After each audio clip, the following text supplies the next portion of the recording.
Hello and welcome back everyone. मेरा नाम आशीष है और आप देख रहे हैं टेस्टी कोडिंग। सो गाइज, आज हम HTML का टैग पार्ट 1 बनाने वाले हैं। इसमें हम बहुत सारी चीजें सीखने वाले हैं। वैसे तो आज ये हमारा एक तरीके से समझिए प्रैक्टिकल वाले क्लास का फर्स्ट लेक्चर है। आज सिर्फ प्रैक्टिकल करेंगे, लेकिन उससे पहले हम जान लेते हैं कि प्रैक्टिकल करेंगे क्या।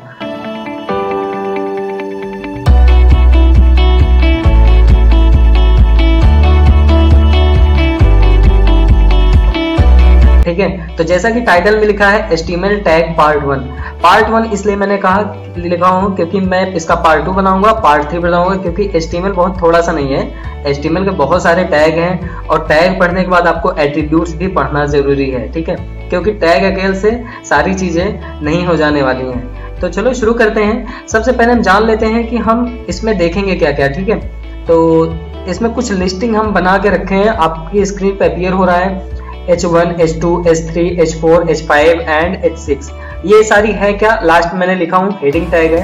अब ये हेडिंग टैग करेगा कैसे, वर्क कैसे करेगा, इन सारी चीजों को समझने के लिए बहुत ही पेशेंस से आपको वीडियो को देखना पड़ेगा। ठीक है, अब चलिए बात करते हैं कि ये H1 लिखे हैं हम, ठीक है, लेकिन इसके आगे पीछे ब्रैकेट कैसे लगाए हैं। तो अगर आपने पिछला वीडियो नहीं देखा तो वहां पे देख लीजिए।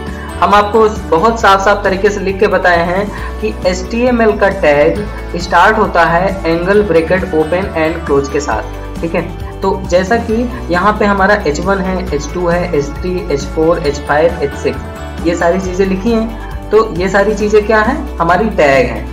ठीक है, अब इस टैग को लिखने के बाद उसके अंदर कंटेंट लिखने पे कैसा फील होता है, कैसा लुक आता है, वो चीज अभी हम प्रैक्टिकल करके देखने वाले हैं बस कुछ ही मिनट में। ठीक है, तब तक थोड़ा सा समझ लीजिए।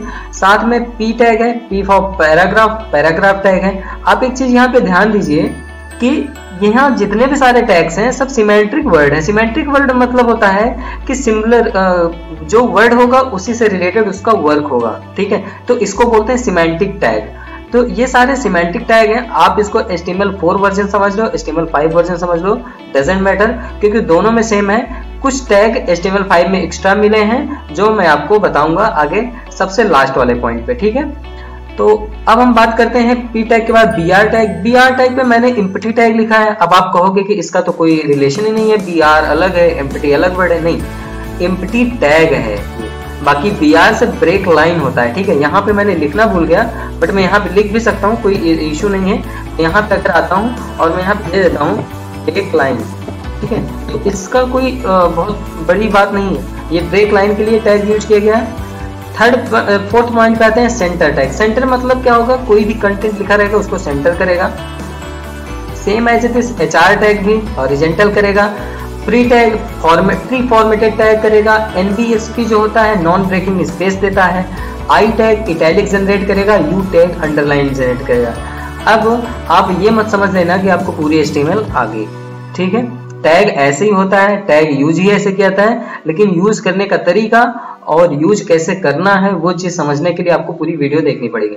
ठीक है, तो चलो प्रैक्टिकल करते हैं और एक अपना Notepad++ ओपन करते हैं और वहां पर हम प्रैक्टिकल करके देखते हैं कि किस तरीके से हमारा ये सारी चीजें वर्क करती हैं और इसका क्या मतलब है। एक बात और सबसे इंपॉर्टेंट बात ये है कि HTML में दो तरीके के टैग होते हैं। जैसा कि यहाँ पे आपने देखा, ये लिखा है एम्प्टी टैग। ठीक है, अब यहाँ पे मैं इसको थोड़ा कलर कर दे रहा हूँ जिससे कि ये समझ में आए। मैं इसको चलो रेड कर देता हूँ जिससे कि अलग नहीं दिखे। यहाँ पे लिखा है एम्प्टी टैग। एम्प्टी टैग क्या मतलब हुआ, एम्प्टी टैग हमेशा न ओपन होता है न क्लोज होता है। वो सिंपल सिंगल एक टैग होता है, वो टैग लिखा जाता है और उसका टैग लिखने का फॉर्मेट कुछ ऐसा होता है। और सिर्फ एक ही एम्प्टी टैग नहीं, एम्प्टी टैग भी बहुत सारे हैं। BR टैग है, HR टैग है, इसी तरीके से बहुत सारे टैग हैं जो एम्प्टी टैग हैं, जो ओनली अकेले वर्क करते हैं। और बाकी सारे टैग पेयर टैग हैं। पेयर टैग का मतलब उनका जोड़ा बना है। अगर P टैग ओपन हुआ है तो P टैग क्लोज होगा, इस तरीके से। लेकिन ये सारी चीजें थ्योरेटिकल अभी आपको टफ लगेगी। चलिए मैं प्रैक्टिकल करके दिखाता हूँ, वहां पे इजी लगेगा। तो चलो मैं अपने प्रैक्टिकल वाले सेक्शन पे चलता हूँ और Notepad++ ओपन करता हूँ। वहां पे दिखाता हूँ, एक छोटा सा प्रोग्राम लिख के आपके सामने लिखूंगा और उसको ब्राउजर पे रन करूंगा और आप उसको देख के आपको फील आएगा कि वाकई में ये सारी चीजें, वेबसाइट कोई बनती है, वेब एप्लीकेशन कोई बनता है तो कैसे बनता है, लोग कैसे बना लेते हैं, ये सारी चीजें आपको समझ में आने लगेंगी। पे आ गए हैं और डेस्कटॉप पर यहाँ पे मैं एक फोल्डर बनाया हूँ ट्यूट नाम से, और यहीं पे मैं एक इंडेक्स नाम की फाइल बना लेता हूँ जिसपे मैं अपना सारा कोड करूंगा। तो index.html नाम से फाइल बनाऊंगा, तो इसको मैं देता हूँ इंडेक्स, और यहाँ पे जो .txt है इसको हटा के html या तो htm दोनों फाइल बना वर्क सेम रहेगा। अब हम इसको ओपन कर लेते हैं अपने Notepad++ से, और ये हमारा ओपन हो गया Notepad++। और मैं यहाँ पे कुछ बना बनाया कोड, एक सिंपल डेमो कोड मैं पेस्ट कर दे रहा हूँ, ठीक है। ये कोड मैंने दूसरे प्रोजेक्ट में किया हूँ, उसी से लेके यहाँ पे मैंने पेस्ट किया सिंपल सा, और टाइम सेव करने के लिए किया हूँ, बाकी कोई बहुत ज़्यादा खास काम नहीं। चलो मैं इसको हटा देता हूँ भी, क्योंकि मुझे सबसे पहले आज प्रैक्टिकल करना है। तो प्रैक्टिकल में मुझे सबसे पहले बताना पड़ेगा कि कौन सी चीज़ किसके लिए यूज़ कर रहा हूँ। तो ये जो पहले एक्सक्लेमेटरी डॉक टाइप HTML होता है, ये हमारा डिफाइन करता है कि डॉक्यूमेंट HTML का कौन सा डॉक्यूमेंट वर्जन आप यूज़ कर रहे हो। इसका मतलब है लेटेस्ट HTML हम यूज़ कर रहे हैं। HTML का HTML टैग होता है, वो अंडरस्टूड है। हेड टैग हमारा डिफाइन करता है कि हेड सेक्शन पे क्या क्या रहना चाहिए। हेड सेक्शन पे हम स्टाइल करते हैं, लिंक लगाते हैं, मेटा टैग करते हैं, कीवर्ड्स डालते हैं, टाइटल करते हैं। तो ये सारे टैग के बारे में हम SEO वाले क्लास में बताएंगे। SEO मतलब जिस दिन मैं वेबसाइट कम्प्लीटली डिजाइन करूंगा उस दिन बताऊंगा। अभी मुझे स्टार्ट करना है HTML बेसिक, तो HTML पे ये अभी स्टार्ट करते हैं, जैसे जो पढ़ाया जाता है, जो एक स्टैंडर्ड वे है पढ़ाने का, वो बता रहा हूँ, ठीक है। हेड टैग के बाद आता है टाइटल टैग। टाइटल टैग के अंदर हम टाइटल डिफाइन करते हैं। जैसे यहाँ पे इस Notepad++ का टाइटल क्या है, C:/user/line_desktop समथिंग लाइक दैट। तो ये हमारा क्या हुआ, टाइटल हुआ। तो इसी तरीके से यहाँ पे लिखा है दिस इज डॉक्यूमेंट टाइटल। चलो I am gonna to change here, so मैं यहाँ पर इसको टाइप करता हूँ माई फर्स्ट प्रोग्राम लिखकर ये मैंने टाइटल दिया है, मैंने दिया माई फर्स्ट प्रोग्राम और इसको सेव कर दिया, ठीक है। अब यहाँ पे मैंने टाइटल क्लोज किया। अब देखो टाइटल जो होता है पेयर टैग है हमारा, HTML पेयर टैग है, हेड पेयर टैग है, टाइटल पेयर टैग है, बॉडी पेयर टैग है, H1 भी पेयर टैग है। पेयर टैग में देखो जो टैग ओपन हो रहा है, ओपन ऐसे हुआ, और क्लोज के होने के लिए सबसे पहले फॉरवर्ड स्लैश लगा, उसके बाद टैग का नेम लगा, ठीक है। तो इससे आप समझ सकते हैं कि किस तरीके से इसमें मतलब पेयर टैग वर्क करता है, किस तरीके से एम्प्टी टैग। अभी एम्प्टी टैग का भी काम मैं दिखाऊंगा, आप देख के समझ जाएंगे कि एम्प्टी टैग को सिर्फ ओनली लिख देना पड़ता है, उसको क्लोज नहीं करना पड़ता, ना ओपन करना पड़ता है, ठीक है। अब आई बात यहाँ पे हेडिंग की, तो यहाँ पे मैं लिख रहा हूँ हेडिंग फर्स्ट, और इसी तरीके से मैं इसको कॉपी पेस्ट करूंगा। अभी कॉपी पेस्ट इसलिए करूंगा कि टाइम से वो कोई मतलब नहीं है बहुत ज़्यादा लंबा टाइम खींचने का। और मैं यहाँ पे पेस्ट किया, हमारे पास 6 हेडिंग्स हैं, तो यहाँ पे मैंने 2 कर दिया, और यहाँ हेडिंग सेकंड कर दिया, और H2 किया, और यहाँ पर H3 किया। H3 के बाद हेडिंग थर्ड यहाँ कर दूंगा, ठीक है। यहाँ हेडिंग थर्ड हो गया, और इसी तरीके से H4 भी है, तो यहाँ पर फोर्थ मैं डायरेक्ट न्यूमेरिक लिख दे रहा हूँ, बहुत ज़्यादा टाइम वेस्ट हो रहा है, ठीक है। यहाँ पे मैं 2 किया, और यहाँ पे मैं 3 किया। ऐसे आप समझ लेना, अभी आप साइज देख के समझ जाएंगे कि मैं एक्चुअली करना क्या चाहता हूँ, ठीक है। तो यहाँ पर मैं आता हूँ, इसको भी मैं सेम एज इट इज 4 कर देता हूँ, H4, और यहाँ पर H5, और यहाँ 6। इसी तरीके से यहाँ पे भी चेंज कर दे रहा हूँ, 5, सॉरी यहाँ पर मैंने किया 5, एंड यहाँ पे मैंने किया 6, ठीक है। तो अभी सिर्फ ये हम हेडिंग टैग बताएं, ठीक है। हेडिंग टैग में वीडियो के अकॉर्डिंग आप देखिए, याद हो तो आपको हेडिंग फर्स्ट पहले मैंने बताया, ठीक है। तो हेडिंग 1, हेडिंग 2, हेडिंग 3, हेडिंग 4, ये सारी चीज लिखा। अब इसको चलो रन कराते हैं। रन कराने के लिए आप अपने यहाँ पर आना, और यहाँ पर रन ऑप्शन है, इस पर क्लिक कर देना, और यहाँ से चूज कर लेना रन करने के लिए एप्लीकेशन। तो यहाँ पे काफी लंबा ये प्रोसेस हो जा रहा है, तो आप इसको एक काम करना, इसे यहाँ से क्लोज करना, इसको बस सेव करना। यहाँ पे आपने फाइल को सेव किया है, जैसे मैंने यहाँ पे फाइल सेव किया, इस पर डबल क्लिक कर दूंगा, ये फाइल हमारी ऑटोमेटिकली रन हो जाएगी। और ये देखो रन होके जूम भी हो गया, मैं इसको जूम करके दिखा दे रहा हूँ। ये देखो यहाँ पे सबसे पहले इसका टाइटल मैं आपको दिखाता हूँ। ये देखो यहाँ पे लिखा है माई फर्स्ट प्रोग्राम, ठीक है। ये हमारा टाइटल टैग वर्क कर रहा है। इसी को बोलते हैं हेड टैग के अंदर टाइटल टैग डिफाइन करना इंपॉर्टेंट होता है। अब दूसरी बात आती है बॉडी सेक्शन के अंदर। बॉडी सेक्शन कितना से कितना तक है, इस कॉर्नर से लेकर इस कॉर्नर तक ये हमारा बॉडी सेक्शन है। इसके अंदर जो भी करेंगे हम बॉडी टैग के अंदर डिफाइन करते हैं, ठीक है। मतलब बहुत ज्यादा डीप पे जाके नहीं बता रहा हूँ, एकदम ही बच्चों वाला चीज नहीं बता रहा हूँ, थोड़ा सा मतलब अपर लेवल से स्टार्ट है। मतलब एकदम अपर लेवल से भी स्टार्ट नहीं है, तो थोड़ा मैनेज कर लेना, ठीक है। तो हेडिंग टैग फर्स्ट देखो कितना बड़ा है, हेडिंग टैग सेकंड कितना बड़ा है, हेडिंग थर्ड कितना बड़ा है, हेडिंग फोर्थ कितना बड़ा है, फिफ्थ एंड सिक्स। तो ये होता है हमारा H1, H2, H3, H4, H5 and H6। By default size हमारी इतनी रहती है, ठीक है। तो ये रहा H1 टैग का काम। अब थोड़ा सा यहाँ पे दिखाते हैं आपको P टैग का काम क्या है। तो मैं थोड़ी देर के लिए इसे कमेंट आउट भी कर सकता हूँ। सो कमेंट आउट करने के लिए ब्लॉक कमेंट मारना, डायरेक्टली ब्लॉक कमेंट यहाँ से हो जाएगा। ब्लॉक कमेंट करने के लिए angle bracket open, exclamatory double hyphen, और लास्ट में जहाँ क्लोज करना हो इस तरीके से कर देना, क्लोज हो जाएगा। अब हम दूसरी बात किए थे P टैग की।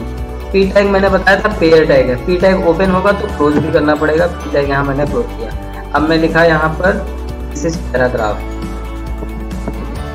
दिस इज पैराग्राफ टैग, ठीक है। सेव कर दे रहा हूँ, और सेव करने के बाद अब इसको एक बार अगेन रन कराया। देखो यहाँ पे लिख रहा है दिस इज पैराग्राफ टैग, एकदम जैसे पैराग्राफ लैपटॉप या कंप्यूटर में आप देखते होंगे, MS ऑफिस में पैराग्राफ देखते होंगे, वैसे ही बिल्कुल लिखा है। अगर आपको नहीं दिख रहा तो मैं इसे जूम कर देता हूँ। बाकी इसकी साइज बाय डिफॉल्ट जितनी बिना जूम करने पे थी उतनी ही रहेगी, ठीक है। इसका मतलब 12 पिक्सल रहता है बाय डिफॉल्ट, 12 या 11 पिक्सल इसका रहता है, ठीक है। ये है this is paragraph tag. P tag से वर्क इस तरीके से वर्क होता है। अब हम इसी में हम दिखाने वाले हैं एक और टैग जिसका नाम है सेंटर टैग। तो सेंटर टैग हम इसी पे सेंटर टैग यूज कर लेंगे। इसके पहले मैंने लिखा यहाँ पर सेंटर, और इसी सेंटर को यहाँ पर मैं क्लोज कर दिया, सेंटर, सेव कर दिया। अब देखो यही टैग हमारा क्या भी हेल्प करेगा, जैसे ही रिफ्रेश करूंगा सेंटर में चला जाएगा। ये देखो यहाँ सेंटर पे आ गया है। जैसे ही मैं सेंटर टैग लिखा वैसे ही ऑटोमेटिकली सेंटर पे आ गया। तो ये होता है सेंटर टैग का वर्क। अब अभी यहाँ पे P टैग आपको दिखाता हूँ, बहुत अच्छे तरीके से आपको समझ में आएगा। P टैग और P टैग में डिफरेंट, बहुत से लोग होते हैं उनको डिफरेंट पता नहीं होता P टैग और P टैग में डिफरेंट क्या होता है। तो मैं सेंटर टैग रहने देता हूँ और इसी तरह कॉपी कर लेता हूँ पूरे कंटेंट को ही, क्योंकि दोनों एक के ऊपर एक रहेगा तो अच्छे से दिखेगा हमें और बहुत अच्छे समझ में आएगा। मैं यहाँ से इसको यहाँ तक कॉपी करा और पेस्ट कर दिया, ठीक है। बट यहाँ पे चेंज कर दे रहा हूँ, मैं प्री लिख दे रहा हूँ, क्योंकि दोनों टैग हमारा पेयर टैग हैं और पेयर टैग की तरह ही वर्क करेंगे। सेव किया और एक बार रन करा लेता हूँ, और रन जैसे कराया अब दोनों में आप डिफरेंट समझ सकते हो कि कौन सा टैग पैराग्राफ टैग है और प्री टैग है। दोनों में डिफरेंट समझिए कि ये नॉर्मल पैराग्राफ लिखा है लेकिन ये प्री फॉर्मेटेड, ऐसा लग रहा है किसी ने फॉर्मेट ये बनाया है और बना के दिया है, ठीक है। तो इसलिए इसको बोलते हैं प्री फॉर्मेटेड टैग और इसको बोलते हैं पैराग्राफ टैग। तो आई होप कि ये चीजें आपको समझ में आ रही होगी। अगर मैं बहुत ज़्यादा स्पीड में बोल रहा हूँ तो आप सेटिंग से जाके आप वॉइस को कंट्रोल कर लीजिए। अगर बाय डिफॉल्ट नॉर्मल है तो 0.75x कर देंगे तो आपको थोड़ा मेरी आवाज़ स्लो हो जाएगी, मतलब धीमी, स्पीड स्लो हो जाएगा, धीमी नहीं होगा स्पीड स्लो होगा, तो वहाँ से आप समझ सकते हैं, ठीक है। तो मैं इसको फिर से अगेन इनिशियल पॉइंट पे कर दिया, बाय डिफॉल्ट ऐसा दिख रहा है, ठीक है। अब यहाँ पे चलो एक चीज़ और दिखा देते हैं। सेंटर हो गया, P टैग हो गया, H1 हो गया, और अंडरलाइन टैग, U टैग, ये सारी चीज़ें दिखा देते हैं। अब जैसे पैराग्राफ को हमें इटैलिक करना है तो यहाँ पे I लिख देंगे, और I लिखने के बाद I यहाँ क्लोज कर देंगे हम, क्योंकि हमें I टैग कहाँ तक चाहिए वहीं तक काम करूँगा। तो पैराग्राफ को मैंने इटैलिक किया हूँ, जैसे रिफ्रेश करूँगा आप देख लीजिए पैराग्राफ इटैलिक हो गया।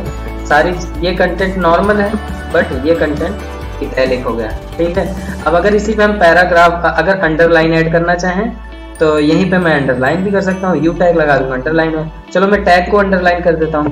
टैग को अंडरलाइन करने के लिए यहाँ पर U किया और यहाँ पर U टैग को क्लोज कर दिया और सेव कर दिया। मैं सेव जैसे किया उसके बाद देखता हूँ, ये देखो यहाँ पर ओप्स आई थिंक G के बाद हाँ ठीक है, तो ओके। तो ये टैग पे पूरा हमारा हो चुका है अंडरलाइन, ठीक है। G का एक्चुअली G बड़ा सा नीचे भी है ना, तो इस वजह से यहाँ पे वो अंडरलाइन नीचे नहीं ले जा रहा है। तो इस तरीके से हमारे टैग वर्क करते हैं। अब बात आती है HR टैग की। HR टैग एम्प्टी टैग होता है जैसा कि हमने आपको बताया था। तो चलो यहीं पे एक HR टैग लगा के दिखा देते हैं आपको HR क्या था। HR मतलब हॉरिजॉन्टल लाइन। हॉरिजॉन्टल लाइन मतलब एक नीचे लाइन खींची रहेगी और आपको दिखेगा बहुत अच्छे से। मैं इसको सेव करके दिखा देता हूँ और मैं जैसे रिफ्रेश करूँगा इन दोनों के बीच में एक लाइन खींच उठेगी। ये देखो ये इन दोनों के बीच में एक डिवाइडर लाइन खींच उठी, मैं जूम करके दिखा दे रहा हूँ। देखो दिस इज पैराग्राफ टैग और यहाँ पे देखो एक लाइन खींची है, उसके बाद दिस इज पैराग्राफ टैग। सो ये रहा एम्प्टी टैग, HR टैग। ये देखो ओपन तो हुआ ना, ओपन हुआ ना क्लोज हुआ, मतलब ये सिंपल इसी तरीके से टैग लिख उठा है, बस हो गया। इसी तरीके से BR टैग वर्क करता है, ब्रेक लाइन।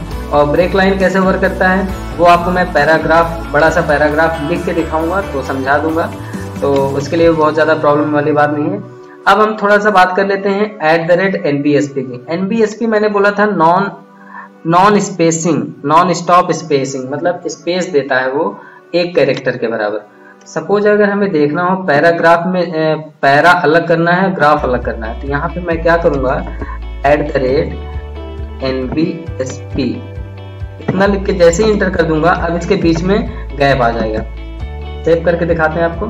मैंने ये किया, ये देखो यहाँ पैरा अलग हो गया और ग्राफ अलग हो गया।